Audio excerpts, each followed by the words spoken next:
Sa ulo ng mga nagbabagang sports balita. Pagsasama ni na Filipino World Champions Nonito Donaire Jr. at Donnie Nietes sa iisang boxing card, isinusulong ni veteran sports analyst attorney Ed Tolentino. Pinoy Boxer of the Decade Manny Pacquiao bibiyaheng patungo Estados Unidos ngayong gabi para sa promotional tour ng kanyang farewell fight kontra American rival Timothy Bradley. Alaska Aces unang pumutok sa PBA Philippine Cup Championship Series kontra defending title holder San Miguel Beermen. Triathlon Association of the Philippines o TRAP umaasang makakapagpadala ng atleta sa Rio Olympics. Five-time NBA champion San Antonio Spurs napanatili ang malinis na kartada sa home game ngayong season. Chicago Bulls All-Star Center Joakim Noah posibleng ma-sideline sa nalalabing bahagi ng NBA season. Japanese star Kei Nishikori walang hirap na nagmarcha patungong second round ng Australian Tennis Open. At Argentine par-buster Fabian Gomez kampiyon sa Sunny Golf Open sa Honolulu, Hawaii.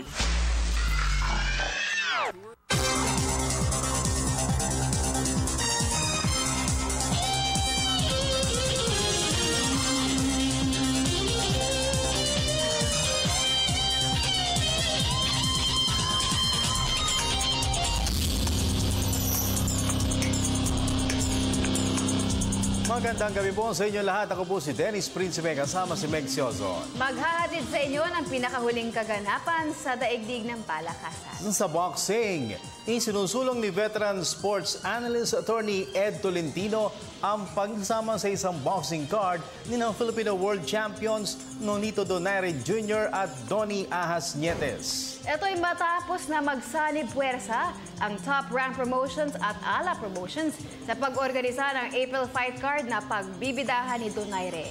Ang kabuang detalye ay hatid ni Judith Karingal ng Sports Radio 918. Kung si well-known boxing analyst attorney Ed Tolentino ang masusunod, mas gusto niyang magsama sa iisang boxing card sa Abril sina WBO Light Flyweight Champion Donnie Ahas Nietes at WBO Super Bantamweight King Nonito the Filipino Flash Donaire. Ito'y upang mabigyan ng pagkakataon ng mga local fight fans na mapanood sa isang venue ang dalawang natitirang Filipino World Champions. Ayon kay Tolentino, malaking pabor para sa mga Filipino fans kung kapwa pagbibidahan ni Nietes at Donaire ang isang boxing card. Si Donaire ay naghahanap pa ng kalaban para sa kanyang April 23 playdate sa Araneta Coliseum, habang si Nietes naman ay naghihintay pa ng formal na atas mula sa WBO patungkol sa kanyang mandatory title defense kontra Mexican top contender Moises Fuentes.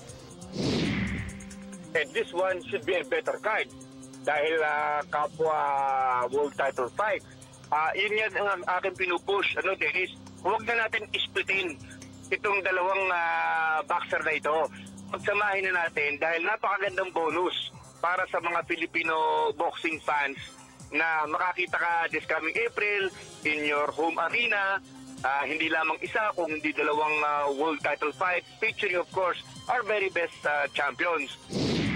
Samantala, naniniwala naman si Tolentino na may magandang kinabukasan na naghihintay para sa Philippine boxing sa kabila ng nalalapit na pagre-retiro ni 8th Division World Champion Manny Pacquiao. So ang challenge ngayon doon sa mga batang boxer natin to sustain the momentum that Donaire and Pacquiao created. At palagi kayo, huwag nang i-relinquish ang momentum na ito. Nandiyan sina Magnifico Mark Magsayo, nandiyan si Prince Albert Pagara, looking to carry the torch. They're very exciting fighters. I-accelerate na ang kanilang progress sapagkat bilang na ang araw ni Donaire at ni Pacquiao. Sa ngayon ay kabi-kabila ang mga inoorganisang local at international boxing events na nagiging dahilan para manatili ang interes ng mga Pinoy fight fans sa boxing. Para sa PTV Sports, Judith Karingal, Sports Radio 918. Samantala, tila gigil na gigil lang sumalang sa dibdibang training camp sa si Pinoy Boxer of the Decade Manny the Pacman Pacquiao. Ito'y para sa kanyang trilogy kontra WBO welterweight champion Timothy Bradley sa buwan ng Abril.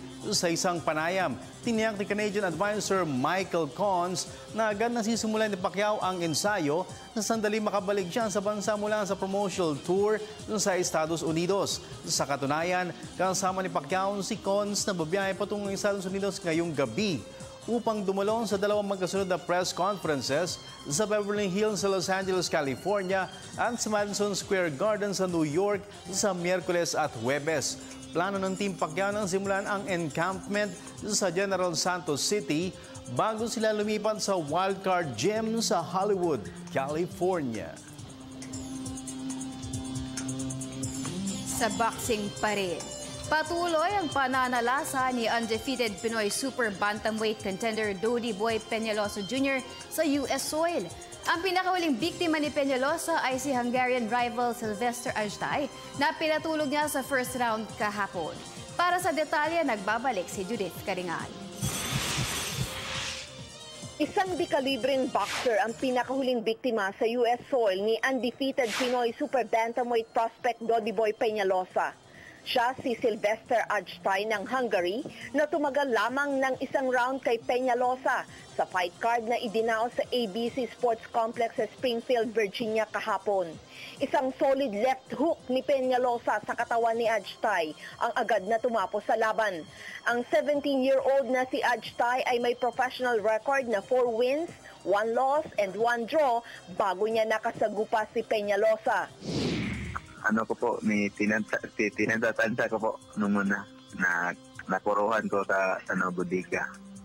Wala po na kaya pa pala nang tatakot siya kaya. Si Ajtai ay late replacement lamang para sa isa pang Hungarian na si Robert Canales na umatras sa laban kontra Peñalosa dahil masyado umanong maliit. Kasi pinalit, hindi naman kaya ko rin naman yung pinalit niya. Sa YouTube na na-search ko agad. Si Ajtai ang panglimang biktima ni Peñalosa sa kampanya sa Estados Unidos matapos na dominahin niya sina Stephon McIntyre, Greg Coverson Jr., Dwayne Wisdom at Johnny Fraser. Para sa PTV Sports, Judith Karingal, Sports Radio 918. Lipat naman tayo sa basketball. Tiwalang defending champion San Miguel Beermen na makakabalik sila sa serye kontra Alaska Aces sa finals ng PBA Philippine Cup. Ito'y matapos na yumukod sila sa Alaska 100-91 sa opener ng Best of 7 series kagabi. Ayon kay team manager G. Abanilla, umpisa pa lamang ng isang mahabang serye ang Game 1 pero batid rin muna niya ang importansya ng pag-iwan sa isang 0-2 deficit. Pinansinungalingan rin ni Abanilla ang ulat na nagtamo di umano ng partial tear sa ACL ang tuhod ni Fajardo, kung kaya't hindi nakapaglaro sa opener ang 6'11" center. Kwento ni Abanilla, mismo si Dr. Raul Canlas ang naggarantiya na hindi malala ang injury ni Fajardo. Taliwas sa mga naglabas ang ulat na malabo ng di umano maglaro sa finals ang 25-year-old Cebuano slotman. Ang Game 2 ng Championship Series sa pagitan ng San Miguel at Alaska ay gaganapin pa rin sa Araneta Coliseum bukas ng gabi. Sa basketball pa rin, pinuri naman ni National University Bulldogs head coach Eric Altamirano ang patuloy na pagsusumikap ni Phil-American combo guard Bobby Ray Parks na umukit ng pangalan sa NBA D-League. May report si Hirsha Berdin ng Colegio de San Lorenzo. Isa si National University Bulldogs head coach Eric Altamirano sa mga labis na natutuwa sa itinatakbo ng career sa US soil ni combo guard Bobby Ray Parks. Nitong weekend ay naging bahagi si Parks ng nailistang 108-88 lopsided win ng Texas Legends kontra Santa Cruz Warriors sa NBA D-League, kung saan nagrehistro siya ng 2 points, 2 steals, 1 rebound at 1 assist sa loob ng 14 na minutong paglalaro. Ayon kay Altamirano, sa tingin niya ay kayang patunayan ni Parks na kaya niyang makipagsabayan sa NBA D-League. Natutuwa kami na he's getting the opportunity to play. Siyempre, it's about time it's a matter of time. Only it's a matter of time na ma-prove ni Ray na he can play in that league. Pinayuhan rin ni Altamirano si Parks na magdoble kayod sa ensayo at aktwal na laro, lalo pat mataas ang antas ng kompetisyon sa NBA D-League. Definitely, yung lang niya, yung kanyang physique, di ba? He has to be stronger kasi medyo mas malalakas and mabibilis yung mga kalaban niya sa NBA. And I think right now he's playing the point guard position, so I think that's one of the positions na hindi niya masyadong nalaro sa amin when he was with the NU Bulldogs. Sina Altamirano at Parks ay nagkasama sa kampanya ng NU Bulldogs sa UAAP mula 2011 hanggang 2013 kung saan 2 beses na kumopo ng season MVP honors ang 6'4" Phil American dribbler. Para sa PTV Sports, Hirsha Berdin, Colegio de San Lorenzo. Sa collegiate volleyball, kapwa nagpahayag ng kahandaan para sa paghataw sa finals ng NCAA Women's Volleyball Wars ngayong season ang defending champion ng San Sebastian Lady Stags at College of St. Benilde Lady Blazers. Narito ang report ni Kay Asuncion ng pamantasan ng lungsod ng Marikina. Handang-handa ng defending champion San Sebastian Lady Stags para sa title series kontra College of St. Benilde Lady Blazers sa women's volleyball competitions ng NCAA ngayong season. Hawak ang thrice to beat advantage. Tiniyak ni team captain Gretzel Soltones na fit to play ang lahat ng mga players ng Baste at wala umano silang planong mag-relax sa laban kontra Lady Blazers. Okay naman kami. Wala naman kaming binago sa training namin. And sinasabi lang parati sa amin ni coach na gawin lang yung dapat namin gawin. And huwag trabahan po kasi big game naman tomorrow. Huwag lang masyadong isipin. Bilog po yung bola. Sa kabilang banda, nangako naman si College of St. Benilde Center for Sports Development Director Stephen Fernandez na gagawin nila ang lahat para mabigyan ng magandang laban ng Lady Stags. Sa pag-usapan lang namin is we just take it one game at a time and give it the best we can every game. So of course, merong advantage pero sa players, pag inisip mo kasi yung price, di ba yung sport na, pag inisip yung price to beat advantage, malaki talagang malaking factor yun. Pero kung isipin mo lang na, let's just think of the first game. Ganun lang, one game at a time lang. So, dun sila naisip ngayon. Saka mag-enjoy lang sila. Ang opener ng championship series ng San Sebastian Lady Stags at St. Benilde Lady Blazers ay itinakda bukas ng alas 4 ng hapon sa San Juan Arena. Para sa PTV Sports, Kay Asuncion, pamantasan ng lungsod ng Marikina. Sa iba pang balita, bagamat maliit ang tsansa, umaasa pa rin ang pamunuan ng Triathlon Association of the Philippines o TRAP na makakapagpadala sila ng atleta sa Rio Olympics. May report si Arian Malyari. Patuloy ang dibdibang training ng mga national triathletes para sa pagsabak sa Olympic qualifier na Asian Championship sa Osaka, Japan sa buwan ng Abril. Ayon kay Triathlon Association of the Philippines President Tom Carrasco, sasailalim sa 3 buwang training camp sa Portugal sina Nico Huelgas, Edward Macalalad at Kim Mangroba, habang sa Australia naman ipagpapatuloy ni Claire Adorna ang pag-iensayo. Unfortunately, nagpapagaling po si Claire sa surgery niya last December.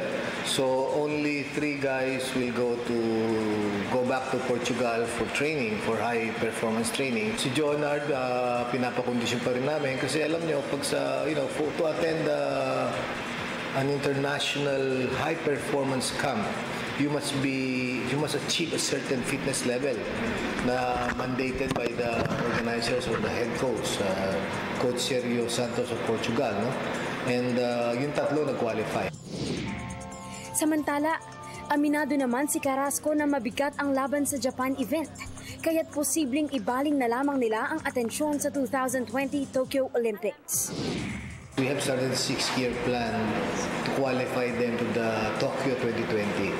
Ngayon, meron lang slim chance, no? Baka kasi ang kukunin lang to qualify sa Asian Championships, yung top male and top female. It's really very tough. And the program as envisioned by the coach, the head coach, Sergio Santos, yun nga, 2020, they'll be prepared.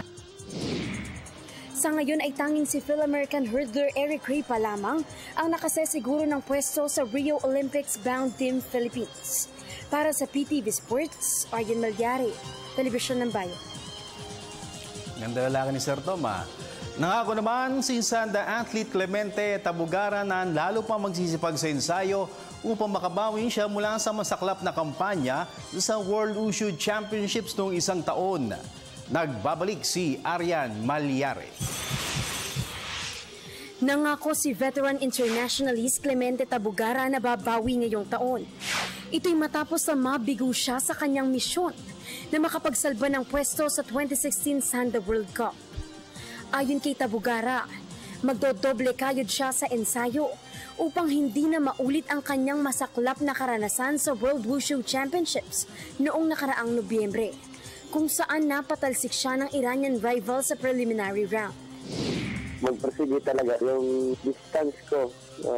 Kulang pa sa lakas sa wrestling talaga kalagi akong na-take down. Sa Wushu po, lahat po ng katawan kasi hindi po kami nagpo-focus sa kamay lang, paa lang. Siyempre lahat po kasi 3-in-1 kasi yung meron namin, may boxing, may wrestling at saka may sipa. Nananalangin rin si Tabugara na sana'y huwag siyang magtamo ng anumang uri ng injury ngayong taon upang maging suwabe ang kanyang preparasyon para sa pagsuong sa hamon ng 2017 Malaysian Southeast Asian Games. Umangat na yung skill, hindi na injury. Kasi 2017 may SEA Games. Siyempre mag-training po kami. Focus na laro SEA Games at Asian Games. Ang 20-year-old na si Tabugara ay kumakampanya sa men's 65 kg class ng Sanda event. Para sa PTV Sports, Arjen Malyari, Telebisyon ng Bayan. Samantala, mission accomplished naman ang pamunuan ng Table Tennis Association of the Philippines o TATAP para sa kanilang hangarin na makadiskubre ng mga bagong talento na pwedeng mapabilang sa national pool. Para sa detalye, narito pong muli si Arjen Malyari. Naging matagumpay ang pagdaraos ng katatapos sa TATAP National Junior Selection sa Rizal Memorial Sports Complex sa Maynila. Ayon kay TATAP President Ting Ledesma, tunay na kahanga-hanga ang level of play na ipinamala sa mga student athletes sa 3-day meet, kung saan nasa 48 table tennissers ang napili nila para mapabilang sa national pool. Nakikita natin na mas maraming mga bata na sumasali and mas marami na rin mga magagaling na bata from Luzon, Visayas, Mindanao. So, nandito na rin yung mga nanalo ng palarong pambansa at yung mga galing sa Batang Pinoy players. And nakikita natin na mas malaki na yung chance natin sa mga future international tournament. Tiniyak rin ni Ledesma na tututukan nila ang training at international exposures ng kanilang mga nadiskubreng young talents. Every time that there's a international competition like we are now going to, there's an upcoming tournament in Russia, Yakutsk, magkakaroon ng selection sa within the highest level ng mga junior dito sa buong Pilipinas. At sila yung magko-compete doon sa Russia, sa Southeast Asia, in Singapore, and many more na mga ITTF junior circuit. Mahigit 260 student athletes ang nagpartisipa sa 2016 TATAP National Junior Selection. Para sa PTV Sports, Arjen Malyari, Telebisyon ng Bayan. 5-time NBA champion San Antonio Spurs napanatili ang malinis na kartada sa home game ngayong season. Yan at ang iba pang pinakamalalaking kaganapan sa global sports sa pagbabalik ng PTV Sports.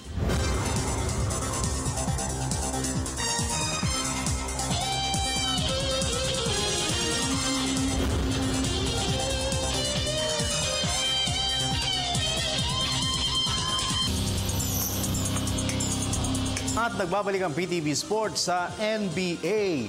Muling pinansaya ng San Antonio Spurs ang home crowd sa AT&T Center sa San Antonio, Texas. Sa pangunan ni power forward na Marcus Aldridge na tumikata ng 23 points at 7 rebounds. Tinambakan ng San Antonio ang Dallas Mavericks 112-83 kanina upang mapanatili ang kanilang malinis na kartada sa home game ngayong season. Si Aldridge nakakuha ng suporta mula kina Boris Diaw, Kawhi Leonard at Jonathan Simmons na nagambag ng pinagsamang 45 points para sa Spurs, Habang si reserve forward Dwight Powell naman ang namuno sa atake ng Mavericks sa kanyang team-high 15 markers. Hawak ang 46-36 halftime lead. Nagawang paluboy ng Spurs sa 22 puntos ang kanilang bentahe papasok sa fourth and final period. At mula dito ay hindi na nakarecover pa sa laban ang Mavericks. Dahil sa panalo, nag-improve ang record ng San Antonio Spurs sa 36 victories against 6 defeats. At ang susunod na mga kalaban nila ay ang Phoenix Suns sa Biyernes. Pasadahan naman natin ang iba pang mga tampok na sports stories overseas.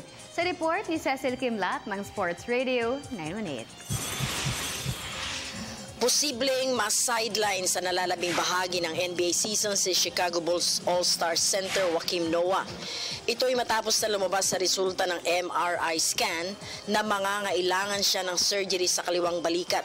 Ang injury ay natamo ni Noah sa home game kontra Dallas Mavericks noong Sabado at base sa pagtataya ng mga doktor ay aabuti ng 4 hanggang 6 na buwan ng recovery period ng 6'11" slot man. Si Noah ay kasalukuyang nag-average ng 4.3 points at 8.8 rebounds per game ngayong season at siya ay nasa final year na ng kanyang kontrata sa Bulls. Sa tennis, sinimulan na ni Kei Nishikori ang title bid sa men's singles ng Australian Open sa Melbourne Park.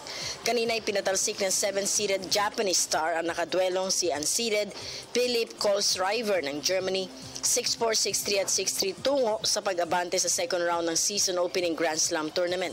5 beses na nakabreak sa laban si Nishikori at hindi siya naharap sa break point sa kabuuan ng match. Target ni Nishikori na makasungkit ng pang-11 career singles title. Sa Australian Tennis Open pa rin pasok na sa second round ng women's singles si 6-seed Petra Kvitova ng Czech Republic. Ito'y matapos na dispatchahin niya si Thai qualifier Lushika Kumkum sa straight set 6-3 at 6-1 kanina. Total dominance ang ipinamalas sa laban ni Kvitova kung saan 5 beses niyang na-break ang lower-rated rival. Punteriya ni Kvitova na makapagsubi ng ikatlong career Grand Slam singles trophy. Sa golf, pinagarian ni Argentine veteran Fabian Gomez ang Sony Open sa Honolulu, Hawaii. Ito'y matapos na daigin niya sa playoff kanina si American rival Brandt Snedeker. Parehong pumalo ng birdie sa first extra hole ang dalawang par busters bago muling humataw ng birdie si Gomez sa second extra hole habang nagpar lamang dito si Snedeker. Ito ang ikalawang career PGA Tour title para kay Gomez na nahatid rin sa kanya ng cash prize na $1 million. At sa football, pinatahimik ng Manchester United ang home fans sa Anfield Stadium sa Liverpool, England. Ito ay matapos na mauhusan nila ang Liverpool Reds 1-0 kagabi. Ang nag-iisang goal ng match ay nagmula kay Manchester United forward Wayne Rooney at ito ay nagawa niya sa 78 minute. Dahil sa panalo, umakyat ang Manchester United sa pang-5 pwesto sa Premier League table sa kanilang nalilikom na 37 points. Para sa PTV Sports, Cecil Kimlat, Sports Radio 918. Sa ating question of the day, makakapaglaro pa ba sa finals ng PBA Philippine Cup si injured San Miguel Beer Star Center Junmar Fajardo? Yan at ang iba pa ninyong katanungan sa ating iSports segment sa pagbabalik ng PTV Sports.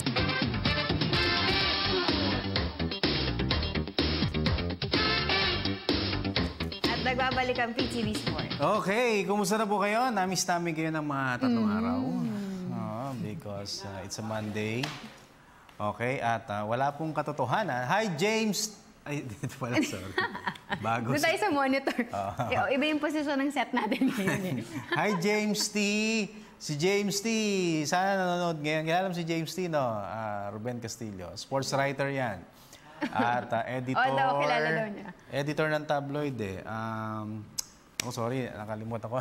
James Pero nanonood sa atin yan. Ano yan? Avid viewer natin. Unfortunately, ngayon taon, mukhang hindi pa siya nakakapanood. Avid na avid? Oo, kasi sabi niya, wala na raw ako sa show. Perfect attendance ako, di ba, Ruben? Ngayong 2016. Oo, ayan. Akala niya wala ka na. Oo, akala niya lumisan na raw ako. Oo. Dito pa ako, James. Hi. Okay, question of the day, Meg. Ang question of the day natin is, Makakapaglaro pa ba sa finals ng PBA Naku. Philippine Cup si Talaga. injured San Miguel Beer star center Junmar Fajardo?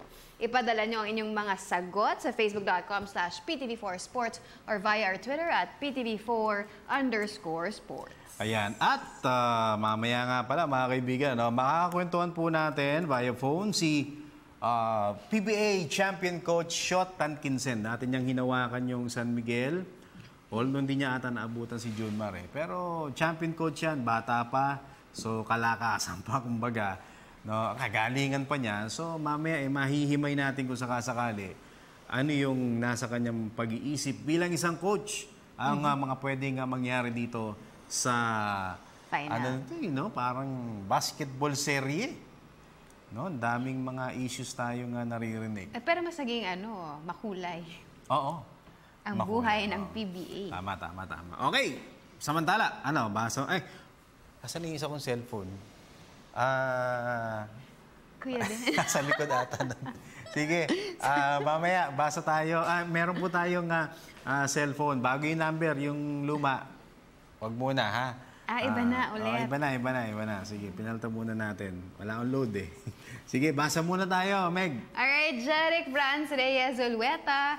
Sana rest mode muna si Junmar. Maraming pang-championship na darating siya sa SMB. Especially, sa lakas ng lineup nila. Franchise player siya, kaya what's for the best? Sana isipin ng SMB Corp. Hi sa mga idol ko.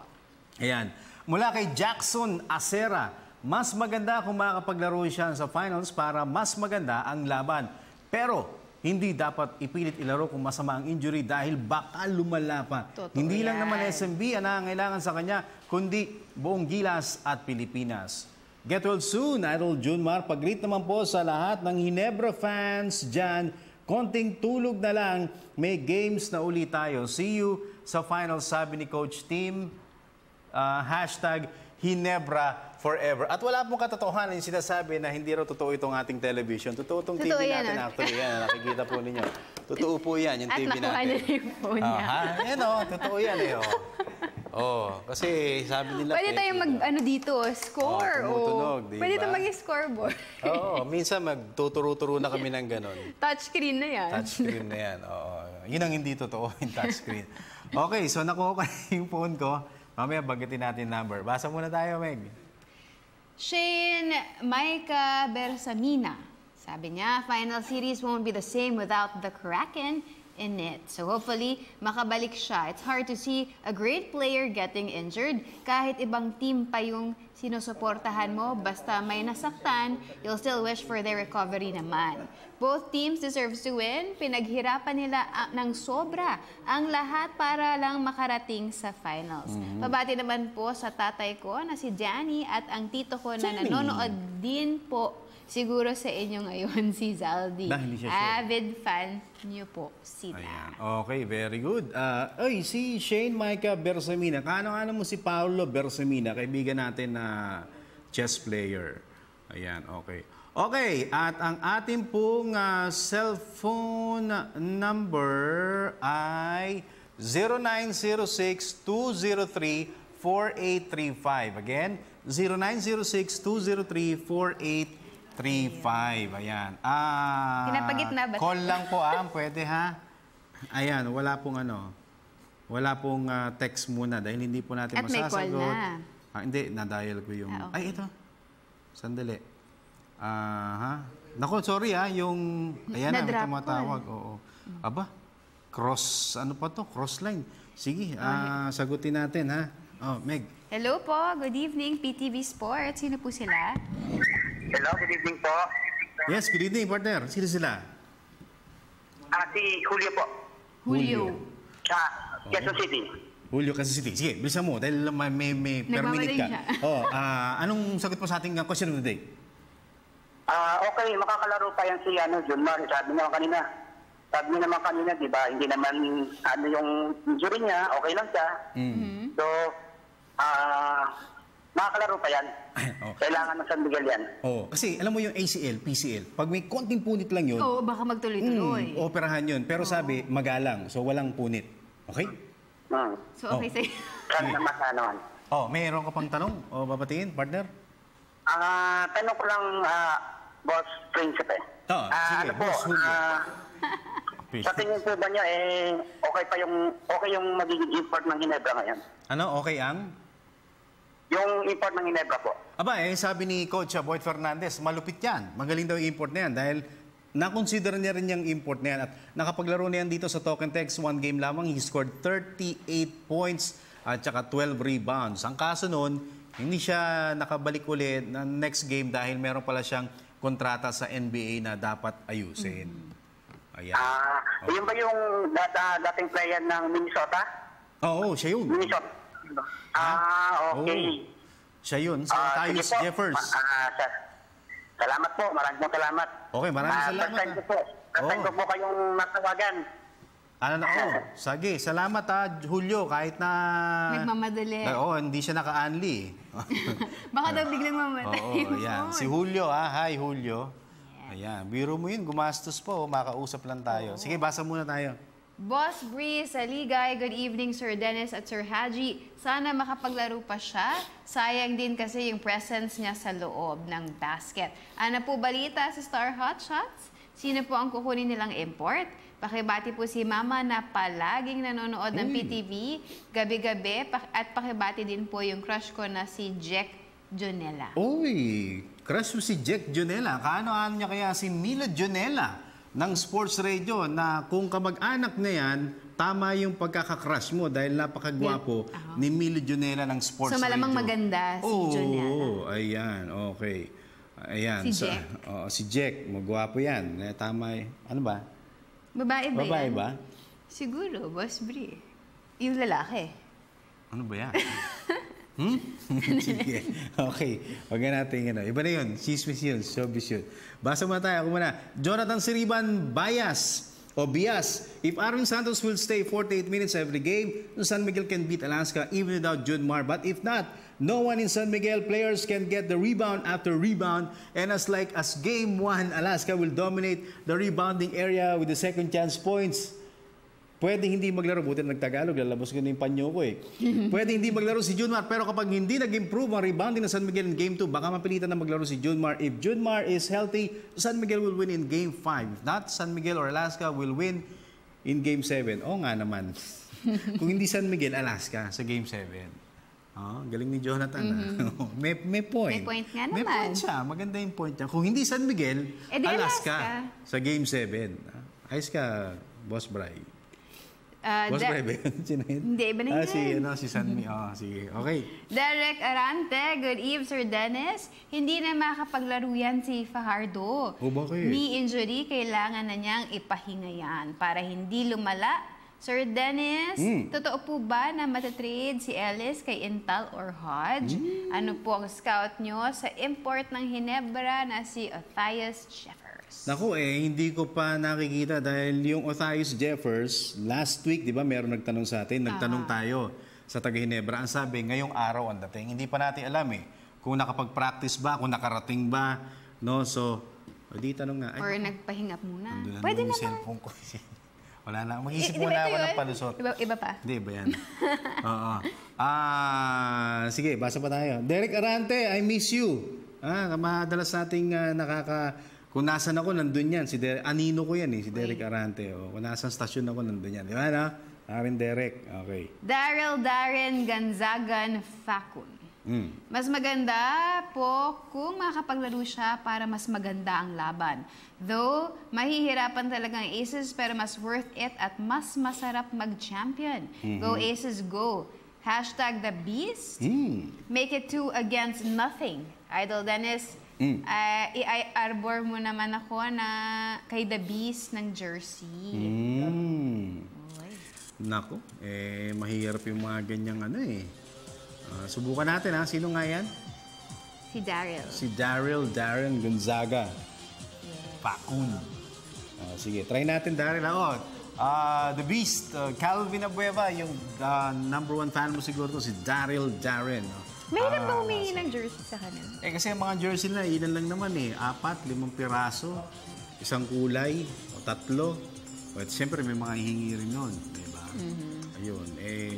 Try natin. Baka siguro kamukha o replica. Baka pwede. Okay, sige. Mag-break muna tayo and when we continue, magbabasa pa kami ng inyong mga Facebook messages. We'll try to receive your calls and hopefully si Coach Shot makakausap na natin. Siyempre yan at marami pang iba sa pagbabalik po ng PTV Sports. I'm Chris Uy. I'm a national taekwondo athlete and you're watching PTV Sports.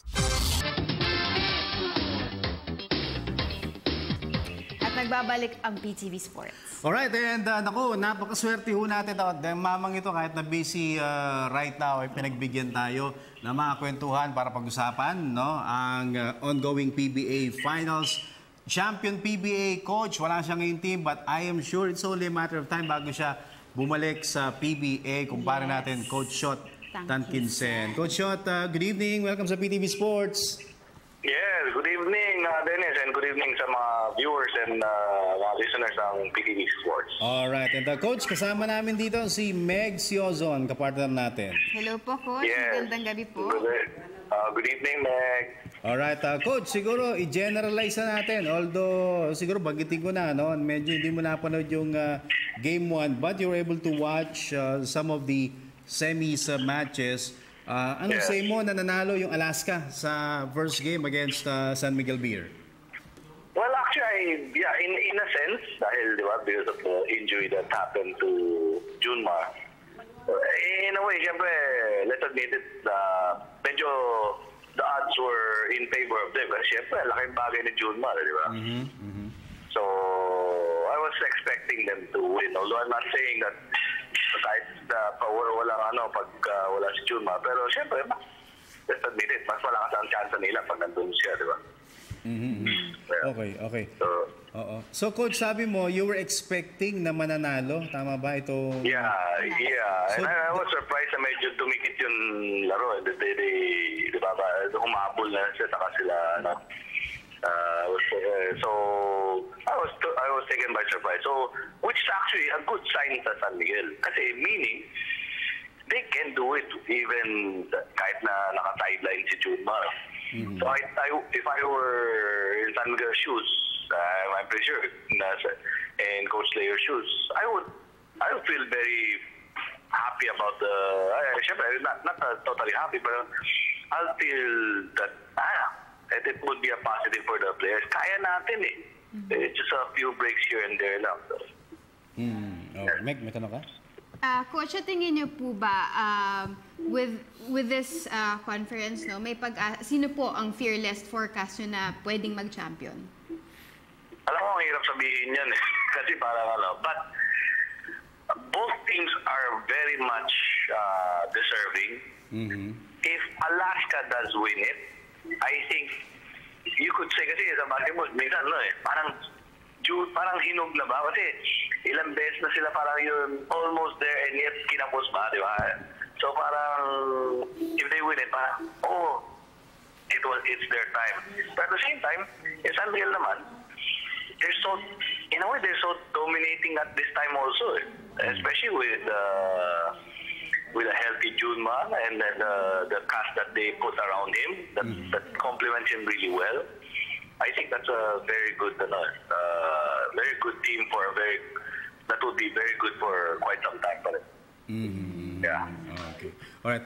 Coach, siguro makilaro tayo dito sa sayaw ng sharing ito. Yung issue about Junmar, we are all from the outside looking in. Let's assume na yung injury niya is sinasabi nga magalan daw, nakakalakad naman, and chances are baka game 3 makapaglaro. But if you're the coach, merong slim chance for them to use a game 2. At would you consider that option? Kasi sinasabi na mahirap ma-0-2 ka kahit na best of 7. Pero kung ikaw yung coach siguro with that Junmar situation, ano yung mas magiging matimbang para sa'yo? I think, I'm just basing on my own experience now, and then probably some. I would be very, very cautious about it. Siyempre, you have to clear everything with the doctors. Kasi you don't want to put siyempre, yung career niya, at the same time, niya in jeopardy naman eh. At the same time, parang looking at it, I might take a gamble as well. Sige, itong first 2 games, kunyari, sige, let's try to get at least 1. Kung makaisa tayo, at least all lang yun. Tapos pagbalik sa game 3 ni Junmar, laki ng advantage natin, di ba? And he had at least more or less a week's, close to a week, almost a week's rest na from their Friday game to the next game. Sa game 3 is a Friday. So you would hope that much better na siya kaysa yun. Kasi kung pinilit natin sa game 1 or even itong game 2, I'm only my own opinion lang, but baka, di ba? Baka, kasi what if he played and we're not able to get that win? Parang and knowing that, syempre, kahit paano, mas ano na yun, injury niya. So there's danger to it. Pero at least, even if you go, let's say, worst case scenario, you go 0-2 down, pero knowing he's coming back on game 3, may boost pa rin sa players eh. Hindi pa rin bagsak ang moral nun. Yeah, so parang gano'n. I might take a gamble on that one. Pero syempre, who would like to say? Kasi syempre, hindi naman ako nandun. Kasi management and pero parang gano'n. Okay, Meg, follow up. Okay, so Coach, you'll take a gamble meaning hindi mo na gagamitin si Junmar. Pero I would take a gamble na hindi ko muna gamitin, hoping that 1 week's rest, sinasabi nga naman doktor, di ba, no? Pero at least, siyempre, pag namaga, kahit paano, parang pag may namamaga, masakit eh. Kahit napilok sabihin mo, napilok yun, di ba? Masakit din eh. Pero pag medyo pahinga, mas maganda eh.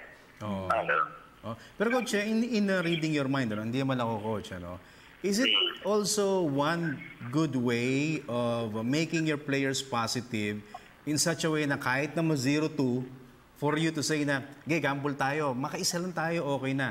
Pero ibig sabihin, kung 0-2 tayo, at least nakapagpahinga si Junmar, mas may chance tayo pagdating ng game 3. Parang gano'n. Parang ibig sabihin, pag nakaisa tayo, we're in good position. Isipin mo, we have Junmar coming back and we're just one win each, di ba? Well, let's say 0-2 down tayo. Still, coming in game 3, we are still very much positive pa rin.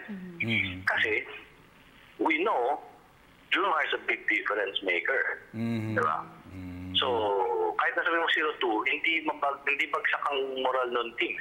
Parang yun, that's how I feel about it. Alright. Hindi po ba yung iba po, pag nasa 0-2, yung medyo mahirap na rin po bumangon from that? But actually, well, although ang Pilipinas is not like the NBA, no? Pero if you would look at it, yung 0-2 sa NBA, yung minsan sabi nila, alam mo, until somebody wins yung away game, feeling nila, kaya mo pa rin manalo. Away game ka sa first 2 games. Feeling mo, kaya mo pa rin, so okay lang, 0-2. Anyway, pag-uwi sa home court namin, kaya namin. And I think even before, he never had proved that before. 0-2 down to San Miguel. And yet, we're able to come back and win the championship in 2006. Yeah. So, 0-2 in a best of 7. Yes, pero still, I think it's a big pa rin. Kaya pa rin. Okay, Coach, I'm sure you're busy right now dahil meron ka pang inasikaso. But isang mabilis nga, Coach, meron kang basketball clinic na gagawin. For kids. Can you give us siguro update dito, Coach? Ano ba itong clinic mo na ito? And kailan, saan, magkano, mga ganun na detalye? Yeah, well actually it's we call it a basketball training academy. Here we use the sport to teach character to the kids. And it starts etong Saturday. Every Saturday kasi siyempre may mga klase mga bata. So every Saturday 10 to 12 sa Meralco Gym. For 10 sessions.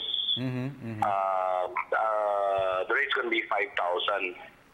And for sure, this is not only basketball, but we're going to be teaching character building as well. So parang parang 500 per session. Parang ganun lumalabas, yeah. Murang-mura, okay. At ang bagitin kita yung number, Coach, ano? 0923-341-3675. Again, 0923-341-3675. And landline, 404-7591. Yan yung mga number sa tatawagan. So, open pa siya, Coach? Hello? Open pa siya, Coach? Open pa yung enrollment or registration? It's open. Yeah, pero siyempre, we don't want to we have a maximum limit din kasi naman namin na kasi minsan nangyayari so dami hindi natututuan. So nililimit lang namin. May limit din kami para makapaglaro talaga, makakashoot yung mga bata, may mga coaches talaga makapagkano sa kanila. Mapantay. Okay, Coach. And kasama mo kami rito sa pag-promote itong iyong basketball training academy. In the meantime, Coach, maraming salamat sa pagsama sa amin. Thank you, Dennis. Thank you sa opportunity. Thank you, Meg. Thank you sa mga nanonood sa PTV4. Yan. Maraming salamat, Dennis. Okay. Parang Coach Shotan Ginsen, 3-time PBA champion coach. At yan, yung kanyang basketball clinic, abangan po natin. In the meantime, basa pa tayo ng ilang pa mga... Pwede pa pumasa, no? Sige, basa pa tayo, Meg. Nabasa mo na ba yan si Princess? Hindi pa. Princess Anne Santiago Malyari. Uy, connected ba to kay Arian? Oo nga, no. O yung boss ko dati sa Manila Standard, si Reyra Malyari. Sabi niya, we hope so. It'll be a good match-up to watch Aces versus Beermen if nandyan si Junmar. And also, magiging masaya ang lahat ng PBA fans kung kumpleto ang dalawang teams na naglalaban. Pakibati naman ang mga anak ko na sina Cheska and Alexa Malyari at sa wife ko na si Princess Anne Malyari. More power, PTV Sport. Okay, and isa na lang, Jackson Nasera, nabasa na ba natin to? Tapos na to, no? Si Shane, tapos na rin, Princess, Boss Bry, okay na. Hi, Habi po. Tama ba? Oo naman, para makapaglaro pa yan kung papalaroin ng manager nila. Kasi kailangan po nila ngayon na makabawi sa Alaska dahil pag hindi, naku, yari sila. Junmar Lag ang wala sa... Junmar lang wala sa kanila, kaya nahabol ang Alaska. Tapos na follow pa si Santos. Hi, Habi po. Maraming salamat. Hindi ko na makompleto yung Facebook message kasi inabot na tayo ng oras. At dahil dyan, maraming salamat po sa View Blends, The House of Silhouettes, Amazing Playground, California Beau, St. Luke's Medical Center, Frank and Marcel Graphics, My Jewelry Box, and of course, Print Couture. And you know, Meg, in reading ang ating mga nag-message sa atin, nakakatuwa sila. And I'm very proud nung ating mga viewers, yung ating mga Facebook friends. Hindi man tayo kasing dami nung iba dyan, ang ibang websites. But you know, I've been following ibang mga websites na talagang hindi ko akalain na merong mga ganun, na wishing Junmar bad. Na really? Iba sinasabi na, ayan, buti nga, ginaganon pa. Bakit? Karma daw, dahil hindi naglaro nung national team, merong plantar fasciitis, ngayon daw, ayan, napala mo. Hindi ko ma-imagine na merong gano'n. And tahasan ko itong sinasabi. I'm very proud of our show, ng ating mga listeners. Hindi man tayo kasi dami ng iba, but quality yung ating pong mga viewers at yung ating mga followers. And pati yung comments nila, nothing bad. Ayan, okay. So, tutok lang po kayo sa ating program. And syempre, ito my wife, Queen, I love you, Prince Ian, kay Prince Zoe, Ma'am Base, Ma'am Giledan, Mama Lao, at saka kay Kuya Bunso. And belated happy birthday to my youngest, si Prince Zoe Erin. Ayan, second year niya nung last Friday. Alright, Sports Radio family, maraming salamat siyempre sa inyong walang sawang naiiyak ako din sa yung mga viewers natin. Ang babait nila. Tissue. Ay, meron dito. Okay. Pansamantala, ako po si Dennis Principe. Meg Siozon. Hanggang bukas, ito po ang inyong paboritong PTV Sports.